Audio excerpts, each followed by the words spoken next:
അഫ്ഗാനിസ്ഥാനിൽ സ്ത്രീകൾക്ക് വിദ്യാഭ്യാസം നൽകണമെന്ന് അഫ്ഗാൻ വിദേശകാര്യ സഹമന്ത്രി ഷേർ അബ്ബാസ് ടാനിക്സയുടെ പരാമർശത്തെ തുടർന്ന് കുപിതരായ താലിബാൻ സർക്കാർ കർശനമായ ഉത്തരവ് വിദേശകാര്യമന്ത്രിക്കെതിരെ പുറപ്പെടുവിച്ചിരിക്കുകയാണ്. അബ്ബാസ് രാജ്യം വിട്ടുവെന്ന അഭ്യൂഹങ്ങളും പരക്കുന്നു. 2021 യുഎസ് സൈന്യം അഫ്ഗാനിസ്ഥാനിൽ നിന്ന് പിൻവാങ്ങിയതിനു പിന്നാലെ താലിബാൻ അഫ്ഗാനിസ്ഥാനിൽ ഭരണം തുടരുകയാണ്. ആഭ്യന്തര യുദ്ധം കഴിഞ്ഞതിനുശേഷം താലിബാൻ ഭരണത്തിൻ കീഴിൽ ഇസ്ലാമിക നിയമങ്ങൾ കർശനമായി നടപ്പിലാക്കി. ഇത് ലക്ഷക്കണക്കിന് ആളുകളെയാണ് അഫ്ഗാനിസ്ഥാനിൽ നിന്ന് മറ്റു രാജ്യങ്ങളിലേക്ക് പലായനം ചെയ്യാൻ പ്രേരിപ്പിച്ചത്. താലിബാൻ അധികാരത്തിൽ വന്നപ്പോൾ പറഞ്ഞത് അഫ്ഗാനിസ്ഥാനിലെ ഇപ്പോഴത്തെ താലിബാൻ മുമ്പത്തെ പോലെ അല്ലെന്നും മുൻ ഭരണകൂടത്തെപ്പോലെ ഞങ്ങൾ ആരുടെയും മേൽ കർശനമായ നിയമങ്ങൾ അടിച്ചേൽപ്പിക്കില്ല എന്നുമാണ്. എന്നാൽ ഭരണം കൈയാളിയ ശേഷം എല്ലാവർക്കും ബോധ്യമായി അവർ പറഞ്ഞത് പച്ചക്കള്ളമാണെന്ന്. താലിബാൻ മുന്നോട്ടുവച്ച പല കാര്യങ്ങളും വെറും വാഗ്ദാനങ്ങൾ മാത്രമായിരുന്നു.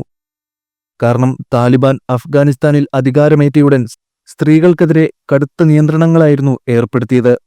പ്രത്യേകിച്ച് സ്ത്രീകൾ സ്വകാര്യ ചാരിറ്റബിൾ സംഘടനകളിൽ ജോലി ചെയ്യാൻ പാടില്ല, ഹോട്ടലുകളിൽ സ്ത്രീകളും പുരുഷന്മാരും ഒരുമിച്ച് ഭക്ഷണം കഴിക്കരുത്, വീട്ടിൽ നിന്ന് പുറത്തിറങ്ങുകയാണെങ്കിൽ തല മുതൽ കാൽ വരെ മൂടുന്ന ബുർഖ ധരിക്കുക, ജിമ്മുകളിലും പാർക്കുകളിലും പോകരുത് എന്നിങ്ങനെ ഉത്തരവുകൾ ഒന്നിനു പിറകെ ഒന്നായി താലിബാൻ പുറപ്പെടുവിച്ചു.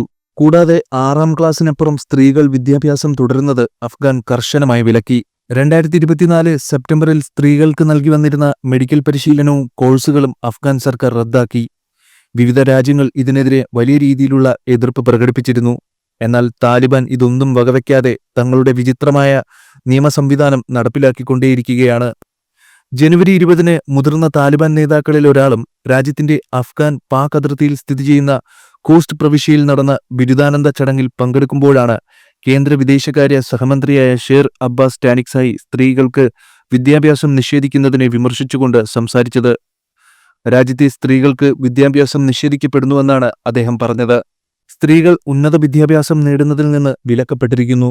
രാജ്യത്തെ 20 ദശലക്ഷം ജനങ്ങളോട് ചെയ്യുന്ന അനീതിയാണിതെന്നും അവരുടെ അവകാശങ്ങൾ കവർന്നെടുക്കുന്ന നടപടിയാണെന്നും അദ്ദേഹം പറഞ്ഞു.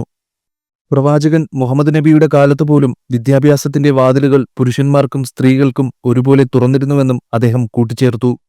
അഫ്ഗാനിലെ സ്ത്രീ വിദ്യാഭ്യാസ നിരോധനത്തിനെതിരെ ഒരു താലിബാൻ മന്ത്രി തന്നെ സംസാരിച്ചത് ആ രാജ്യത്തിന്റെ രാഷ്ട്രീയത്തിൽ വലിയ കോളിളക്കമാണ് സൃഷ്ടിച്ചത്. മാത്രമല്ല താലിബാൻ നേതൃത്വം അദ്ദേഹത്തോട് വളരെ രോഷാകുലരായി.